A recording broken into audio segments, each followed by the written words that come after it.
Hello friends, last time we had taken the format of informal letter. The informal letter which we write to our parents, friends, known persons,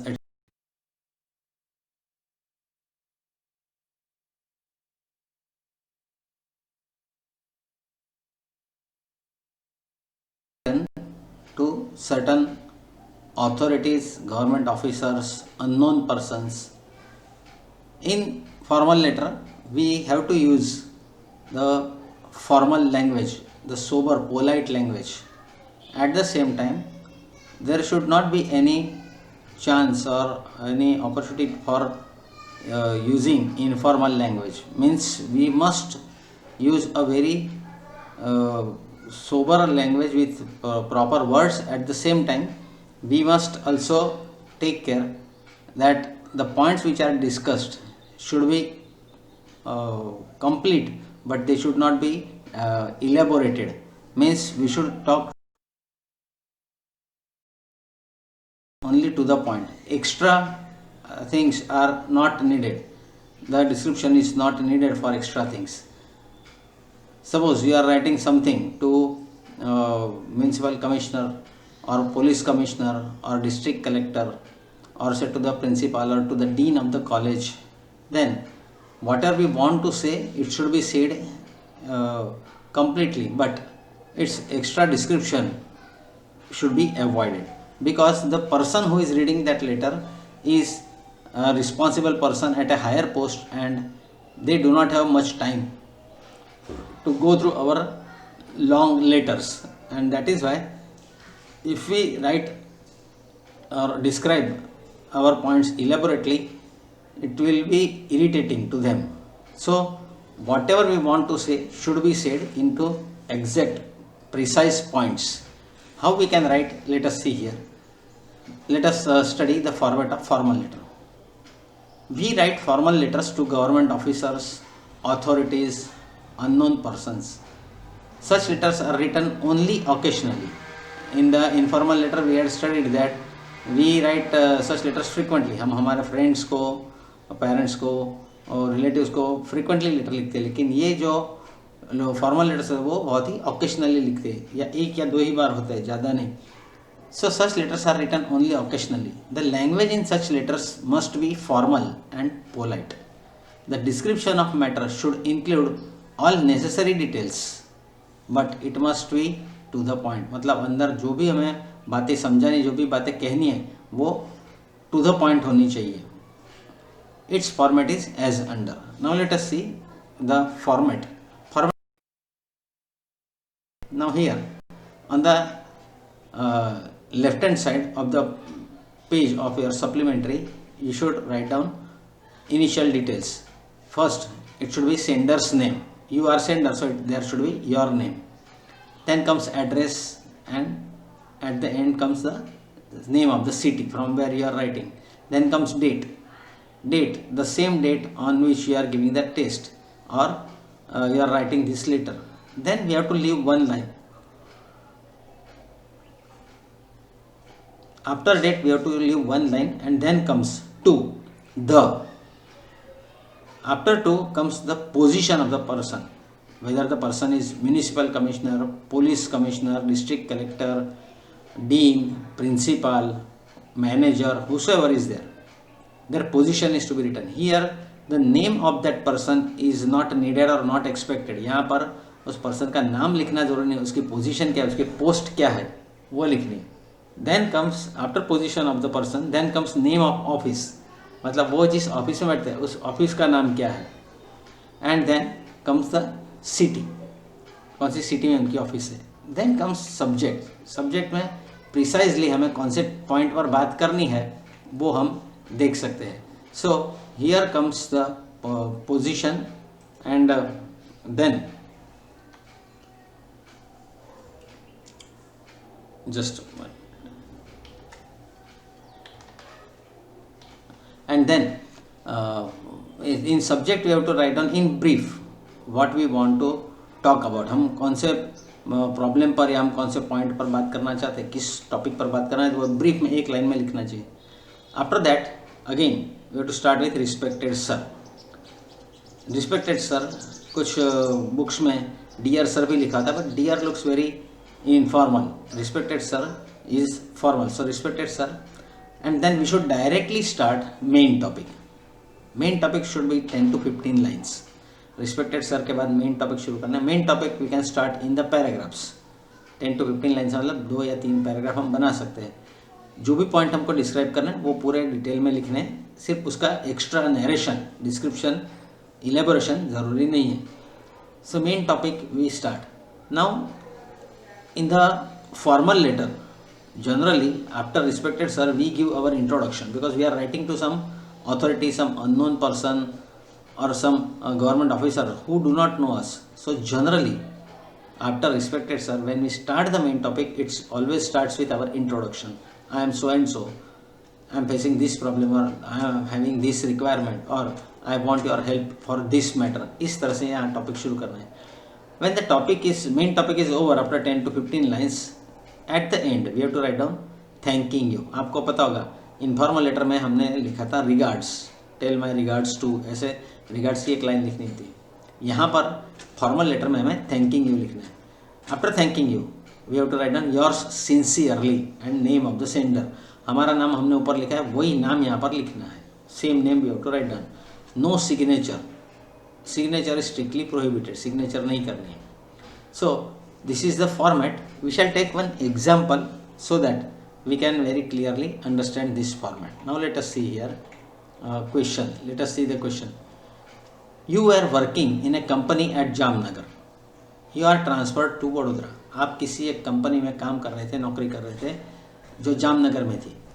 वहाँ से आपकी transfer हुई है वडोदरा. मतलब उसी company की जो वडोदरा ब्रांच है उसमें आपको शिफ्ट किया है, ट्रांसफ़र किया है. You want to transfer your SBI bank account here. आपका जो पहले SBI state bank of India bank account जो था वो आपका जामनगर ब्रांच में था, जामनगर की SBI में था. अब वो आपको बड़ौदा की SBI बैंक में ट्रांसफ़र करना है. You want to transfer your SBI bank account here. Write a request letter to the manager, state bank of India, Gandhi road branch, Vadodara. तो आप एक लेटर लिखिए. किसको लिखना है? मैनेजर को. कौन से manager? State bank of India. State bank of India बहुत सारी ब्रांचेस होती है हर सिटी में, तो स्पेसिफिक कौन सी ब्रांच? Gandhi road branch. और सिटी कौन सी है? Vadodara. So write a request letter to the manager, state bank of India, Gandhi road branch, Vadodara. Ajay Desai, 7 lotus society, Gandhi road, Vadodara. Name and address आ गया. यहाँ पर नेम हम कोई भी इमेजिनरी नेम लिख सकते हैं. सिंपलेस्ट, जैसे लास्ट टाइम भी मैंने कहा था कि सिंपलेस्ट नाम लिखो, अपना ओरिजिनल नाम लिखने की ज़रूरत नहीं है. एड्रेस भी अपना ओरिजिनल लिखने की ज़रूरत नहीं. अपना ओरिजिनल एड्रेस बहुत कॉम्प्लिकेटेड है, behind this, about this, below this, पता नहीं क्या क्या होता है. सो वो सब कुछ लिखना नहीं है. अजय देसाई सिंपलेस्ट नाम लिख लिया. लड़कियाँ होंगी तो वो आशा देसाई भी लिख सकती है, आशा पटेल भी लिख सकती है, कुछ भी सिंपलेस्ट स्पेलिंग होना चाहिए. अजय देसाई. अब जब एड्रेस लिखना है तो सबसे पहले घर नंबर होना चाहिए. So it is 7. Now this 7 number house in which society? Lotus society. Where this Lotus society is situated? Gandhi road. अब देखो हर सिटी का एरिया हमें पता नहीं होता है. सूरत में कौन सा एरिया है, वलसाड़ में कौन सा एरिया है, उज्जैन में कौन सा एरिया है, भोपाल में कौन सा एरिया है, हैदराबाद में कौन सा एरिया है. तो अगर ऐसे किसी सिटी का हमें एड्रेस लिखना पड़े, सपोज क्वेश्चन में ही दिया है कि यार ट्रांसफर टू हैदराबाद, तो हैदराबाद के एरियाज हमें पता नहीं, तो 2 रोड हम कॉमनली लिख सकते हैं. देखो यहाँ पर गांधी रोड नियरली हर सिटी में होता है, और स्टेशन रोड ये भी हर सिटी में होता है. So without wasting time in thinking, उस वक्त सोचना ज़रूरी नहीं, बहुत सोचना नहीं है कि मैं कौन सा एड्रेस लिखूँ, क्या लिखूँ, क्या करूँ. सीधा सा 7 number of house in lotus society, Gandhi road, Vadodara. अब वडोदरा में गांधी रोड कहाँ है, या उस गांधी रोड पर लोटस सोसाइटी है कि नहीं, इसके बारे में कोई इंक्वायरी नहीं करता है. एट द सेम टाइम कोई आपको इसके लिए मार्क्स काटेगा नहीं, पर आपने बराबर लिखा है house number, house is situated in which society और विच कॉम्प्लेक्स. लोटस सोसाइटी के बदले आप लोटस कॉम्प्लेक्स भी लिख सकते हो.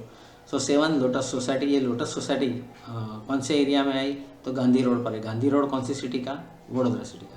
So this is the way to describe the address. So let us see. Ajay Desai means name of the sender, 7 lotus society Gandhi road Vadodara, address is over, then comes date. फिर से वही बात, date जिस दिन आप पेपर दे रहे हो वो डेट लिखनी है, या जिस दिन आप लेटर लिख रहे हो अपनी नोटबुक में घर पर तो भी वही डेट लिखनी है। Now here we have to leave one line and then we have to write down to the manager, to the manager state bank of India Gandhi road branch Vadodara. Clear? हम गांधी रोड पर रहते तो गांधी रोड ब्रांच में हमको account चाहिए, हमारा transfer करना है। Then come subject to transfer, subject to transfer my savings account from Jamnagar to your branch. मतलब जामनगर में जो मेरा अकाउंट है आपकी SBI में, वो मुझे आपकी ब्रांच में यानी गांधी रोड ब्रांच में ट्रांसफ़र करना है। अब अकाउंट जो होते हैं वो दो टाइप के होते हैं। जनरली जो जॉब करते हैं उनका सेविंग्स अकाउंट होता है, और जो बिजनेस करते हैं, ट्रेडर्स जो होते हैं, व्यापारी जो होते हैं, उनका अकाउंट सेविंग्स नहीं होता है, उनका करंट अकाउंट होता है। सो नौकरी करने वालों का हमेशा सेविंग्स है, सेविंग्स बैंक अकाउंट भी कहते हैं उसको, SB अकाउंट भी कहते हैं, सेविंग्स अकाउंट कहते हैं। So here it is clearly written, subject to transfer my savings account from Jamnagar to your branch respected sir. Clear हो गया? नेम, एड्रेस, डेट, फिर to the manager, name of the position. देखो यहाँ पर हमने लिखा कि टू में कैसे लिखना है, position of person and name of the office. तो पोजीशन ऑफ द पर्सन यहाँ पर क्या है, द मैनेजर, उनके ऑफिस कहाँ पर है, state bank of India Gandhi road branch, and name of the city. So यहाँ एड्रेस जो है टू का, तो वो भी हमने यहाँ कंप्लीट कर दिया है। देन कम सब्जेक्ट, सब्जेक्ट में भी हमने क्लियरली ब्रीफ में लिख दिया, to transfer my savings account from Jamnagar to your branch respected sir. Now we have to start, and as I said that when we start, we should start with our introduction, because that bank manager does not know us personally. So what we shall write, or how we shall start? I am Ajay Desai. I am having my savings account in State Bank of India Station Road branch Jamnagar. Jamnagar की भी branch का नाम दिया। अब जामनगर में कौन से area हमें पता नहीं, स्टेशन रोड तो हर सिटी में हो सकता है, तो वही हमें लिखकर आगे चलना है। I am having my savings account in State Bank of India Station Road branch Jamnagar. Recently I am transferred to Vadodara by my company. हम रीज़न भी दे रहे कि अभी रिसेंटली मेरी ट्रांसफ़र जो है जामनगर ब्रांच से वडोदरा में मेरी कंपनी के की हुई है। I want to transfer my savings account here in your branch. मुझे मेरे सेविंग्स अकाउंट का जो सेविंग्स अकाउंट जो है वो ट्रांसफ़र करना है आपकी ब्रांच में, means in the Gandhi road branch. I want to transfer my savings account here in your branch. My bank account number is 374-975। Account generally 12 या 16 फिगर का होता है, 12 डिजिट और 16 डिजिट। सारे के सारे लिखने की ज़रूरत नहीं है, 2 आगे के 2 पीछे के, 3 आगे के 3 लास्ट, ऐसे लिख दो और बाकी एक्स करके मार्क कर दो। That is expected, that is allowed. Okay, so हमें यहाँ पर इमेजिनरी नंबर लिख देना है। Never try to write any funny number, 1 2 3 4 5 6 7 8 9, ऐसा कोई फनी नंबर मत लिखो। Okay, otherwise the paper checker considers that the student is not serious in the examination or in answering. So they may take such steps that the student is playing mischief intentionally and they may cut the marks. So यहाँ पर देखो, my bank account number is anything लिखो, पूरे के पूरे 12 digit लिखने की जरूरत नहीं। I have written here 3 initial 3 last. I am operating this account since last 8 years. मतलब मेरा ये अकाउंट कितना पुराना है वो भी मैंने बता दिया कि मैं पिछले 8 साल से ये अकाउंट ऑपरेट कर रहा हूँ। Now again we have made paragraph, क्योंकि मुझे जो इंपॉर्टेंट डिटेल देनी थी वो दे दी, इसमें कोई एक्स्ट्रा हमने डिस्क्रिप्शन नहीं किया है। So now please let me know which documents are needed for this process. अब नेचुरल है कि जब अकाउंट ट्रांसफ़र करना है तो कौन से बैंक के डॉक्यूमेंट चाहिए, इसमें हमें इलेबोरेट करने की ज़रूरत नहीं, वो बताएंगे, हमें नहीं लिखना है will you need my voter card, will you need my Aadhaar card, और will you need my ration card और समथिंग, ये कुछ नहीं लिखना है, हमें सिर्फ पूछ लेना है please let me know which documents are needed for this process. Please do it as early as possible. फिर हम रिक्वेस्ट करेंगे जितना हो सके उतना जल्दी ये काम कर दीजिए। I shall be thankful to you for your cooperation. आप कोऑपरेशन देने वाले हो इसलिए मैं आपका आभारी हूँ। मतलब जनरली ये सब लोग हमें कोऑपरेट करते ही है। जनरली ये सब लोग कोऑपरेट करते हैं, उनको भी बिजनेस करना है और उनको भी कस्टमर को मतलब कि हमें सेटिस्फाइड रखना है, तो इसलिए हम वो मान लेते हैं कि वो कोऑपरेट करने ही वाले हैं। So I shall be thankful to you, मैं आपका आभारी होऊंगा फॉर योर कोऑपरेशन, आपके कोऑपरेशन के लिए मैं आपका आभारी होऊंगा। Thanking you yours sincerely Ajay Desai. अब योर्स फेथफुली इनफॉर्मल लेटर में आता है। Yours faithfully, yours obedient, yours loving, ये सब इनफॉर्मल में आता है। यहाँ जो फॉर्मल लेटर है तो उसमें योर सिंसियरली एक ही लिख सकते हैं हम एग्ज़ाम में। योर सिंसियरली यही एक ठीक रहता है और उसके नीचे अपना नाम, फिर से जो नाम ऊपर लिखा है वही नाम फिर से लिखना है, सिग्नेचर नहीं करनी है, Ajay Desai. So here this way the formal letter gets completed. Now in this formal letter we have not described or elaborated anything, but we have covered all important points, all necessary points. You can be asked to write the formal letter on any topic. So first of all, read the question very carefully and then you start writing following the format. To follow the format is important. You are getting marks for the format. आपने अपना नाम, address, date कैसे और कहाँ पर लिखी है, फिर उसके बाद टू, उसके बाद क्या कौन सी पोजीशन लिखी है, उनके ऑफिस का नाम क्या लिखा है, सिटी का नाम क्या है, सब्जेक्ट बराबर लिखा है कि नहीं, subject comes in the centre of the page as I have written here. Then you start with respected sir and describe. Now अब main topic also carries marks. तो मेन टॉपिक में भी आपने प्रेजेंटेशन बराबर किया है, कुछ पॉइंट्स आगे पीछे तो नहीं हुए, कुछ पॉइंट मिसिंग तो नहीं हुए, या फिर ग्रामेटिकल मिस्टेक्स तो नहीं है, ये सब देखा जाता है। How you have completed it, how you have brought the letter to an end, उस लेटर को आपने ख़त्म कैसे किया है उसके ऊपर भी ध्यान दिया जाता है। So this way writing letter is not at all difficult, but previously also I had told you that all this things need lot of practice. ऐसे लेटर्स जो है उसकी लिखने की प्रैक्टिस और पढ़ने की प्रैक्टिस रखना है, और उसके बाद फिर हमको इसके ऊपर अच्छी ग्रिप आ जाएगी and we shall also write perfect letters in the exam and we shall get maximum marks in this topic also. So with this here we complete the description of the format of formal letter.